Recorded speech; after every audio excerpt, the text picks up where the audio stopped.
কেমন আছেন সবাই? মিঠা এন্ড হানিস লাইফস্টাইল ব্লগে তোমাদের অনেক অনেক স্বাগত। তো এর আগেই যেদিন পদ্ম গাছটা বসিয়েছিলাম বা রেডি করেছিলাম সেটা তোমাদের দেখিয়েছিলাম।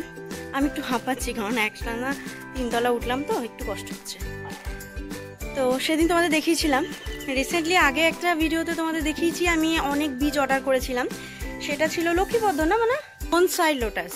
বনসাই লোটাসে মাটি লাগে না, কিন্তু মানে জলেই হয়ে যায় আর কি। তো সেটা এখনও হয়নি, সেটা এখনও ঘষাঘষির কাজ চলছে, এখনও ঘষাঘষি কমপ্লিট হয়নি, সেটা আমি তোমাদেরকে দেখাবো। তো আজ এই কদিন আগে ও আরেকটা, ওটা কি নিয়ে এসছো যেটা পুঁতবে আজকে? পদ্মর একটা, ওটা কি গাছ তো নাকি? হ্যাঁ, একটা লক্ষ্মী পদ্ম শেকড়ও নিয়ে এসছে ওর বন্ধুর বাড়ি থেকে। তো আজকে কোনো বীজের দ্বারা নয়, জাস্ট আমরা ওই গাছটা পুঁতে দেবো এবং এই গাছটার দ্বারা খুব তাড়াতাড়ি ফুল দেবে। তো চলো সেটা তোমাদের সাথে আজকে শেয়ার করবো। আর পদ্ম গাছে ছাড়বো মাছ। এই যে মাছ এনেছি, আগের দিন আমি আরও অনেক মাছ এনেছি। আগের দিন 10টা মতো মাছ এনেছিলাম, মলি আর গাপটি, যেগুলো পদ্মের গামলায় থাকে বা পদ্মের ইয়েতে থাকে। কিন্তু আজকেও মলি আর গাপটি আছে, কিন্তু একটু ভ্যারাইটিস কালার। আর আগের দিন মলি আর গাপটিগুলো ছিল শুধু ব্ল্যাক হোয়াইট, এই দুটো কালার। আর তো চলো দেখতে থাকো। আমি আগেকার পদ্মটা আর আজকে রেডি করা পদ্মটা দুটোই তোমাদের দেখাবো। আগেকার পদ্মটা দেখতেই পাচ্ছ, পাতা বেরিয়ে গেছে, এই যে জল ছাপিয়ে ছাপিয়ে হয়ে গেছে। আমি একটু পরে এটা সরিয়ে দেখাচ্ছি।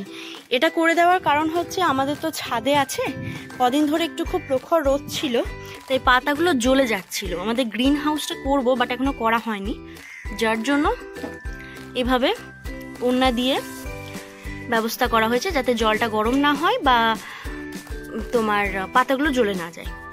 এই যে আজকে যে পদ্মটা লাগাবো সেই পদ্মটা রেডি হচ্ছে। এই যে এখানে দেখতে পাচ্ছ গামলা কিনে নিয়ে এসেছি, মাটি ভরে দিয়েছে তোমাদের দাদা ভাই। ওই বেশিরভাগ এগুলো করে, আমি খুব একটা এগুলোতে হাত লাগাই না। আর এই যে ফিশ আছে, দেবো। জাস্ট এখানে নিয়ে এলাম ফিশগুলো। এবার গামলাটার মধ্যে জল ঢেলে দিলাম, এক ভর্তি করে দিলাম জলটা। আর এই যে দেখতে পাচ্ছ পুরোনো গাছটা ভালো করে ঢেকে ঢুকে রাখা ছিল, কারণ দেখো ওখানে একটা বড় পাতা বেরিয়েছে এবং পাতাটা খানিকটা পুড়তেও লেগেছে।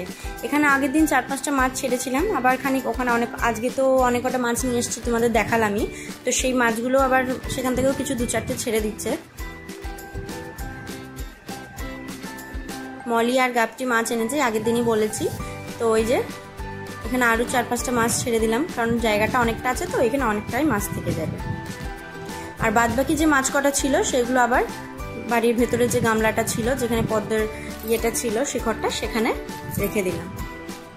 কারণ গামলাটা সবে জল ঢালা হলো, তো জলটা থিতিয়ে যাবে, তারপরে এটা পুঁততে হবে, নাহলে ভালো করে বোঝা যাবে না। সেই জন্য জলটা মাটি আলাদা হয়ে যাবে, তাহলে পুঁততে সুবিধা হবে।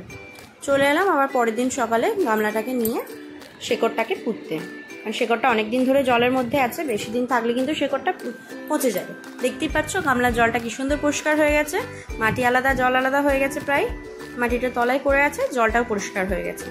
এবার আস্তে আস্তে এর মধ্যে গাছের শেকড়টাকে পুঁতে দিতে হবে, খুব আলতোভাবে এবং খুব সামান্য পুঁতলেই হবে, যে না অনেকটা গর্ত করে অনেকটা ভেতর অবধি পুঁততে হবে সেরকম কিছু না। হালকা করে ওপর পর্যন্ত পুঁতলেই হবে, তারপরে ও শেকড় যখন বাড়বে তখন তলা দিয়ে চলে যাবে। আর পাতাগুলো অবশ্যই জলের ওপরে থাকবে, জলে চুবে গেলে কিন্তু পাতাটা পচে যাবে। এই যে দেখতেই পাচ্ছ সুন্দর করে পাতাগুলো ভাসছে। আমরা এখানেও মাছ ছাড়বো, কিন্তু এখানে জলটা কিছুটা ঘোলা হয়ে গেছিল, তাই আর মাছগুলো এখানে আর ছাড়িনি। আবার ভাবলাম পুরোনোটাতেই আর কটা ছেড়ে দিয়ে আসি।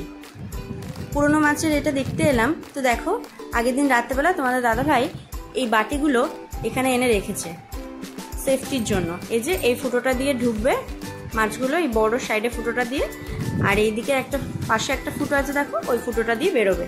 ধরো বিড়াল এলো বা পাখি এলো যদি ধরতে আসে, তাহলে মাছগুলো সেফটির জন্যই ভেতরে ঢুকতে পারবে, ওরা ধরতে পারবে। এই যে দেখতে পাচ্ছ মাছগুলো অ্যাভেলেবেল স্পেস পেয়েছে। এদেরকে আলাদা করে খাবার দেওয়ার কোনো দরকার নেই, কারণ পাতার ভেতরে বা পাতার তলায় যে মশার ডিমগুলো থাকে বা জমা জলে যে ডিম পাড়া হয় সেগুলোই ওরা খাবে। তো চলো টাটা বাই বাই, দেখা হচ্ছে আবার পরের ব্লগে। আজকে এটুকু।